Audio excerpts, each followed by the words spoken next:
At dumating na rin ang order ko. Isang bucket at spaghetti. 800 only. Ayan, may apat na ano yan. Sauce. Diyos ko. Yan po. Ayan, spaghetti. Mainit-init pa. Nasaan na ba yung mga chikiting gubat? Pangatlo ako dito sa pila sa Jollibee. Magaling tayo sa timing. Kahit sa dami ng tao. Ayan. Mabagal kasi ang pila. Dahil walang nag-a-assist doon. So, kung marunong ka naman mag-order sa Shopee, then, and you know how to read, just think before you click.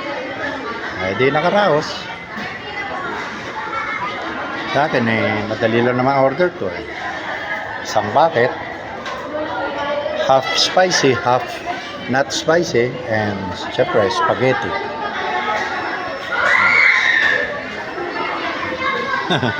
Kala ko ano nangyayari dito. Ayan.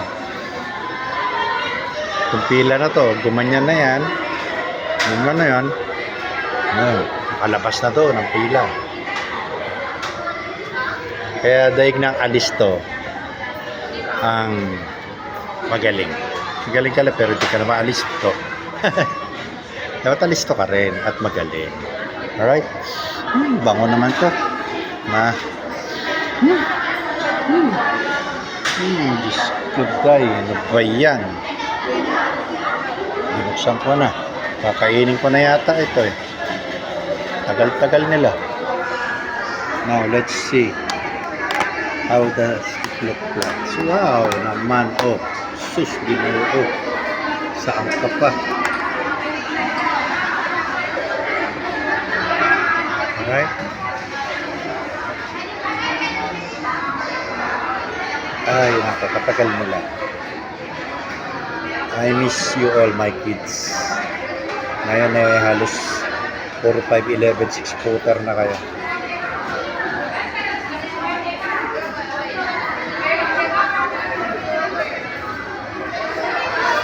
Wherever you are, I love you all. Okay? Okay, sasangs tayo. Tayo dito. Okay. Yan. Okay. Okay, sige po guys. Minsan lang makalabas ng nakababa ng kabundukan Kung di pa may event itong mga bata, hindi pa tayo makarating din. Unlike years ago, marami akong kaibigan, marami akong pera Wala ka ng pera, konti na lang kaibigan mo. Ang matitira, yung mga talagang nagmamahal sa'yo at mga totoong tao. I have learned my lessons the hard way. Okay, thank you Lord for everything.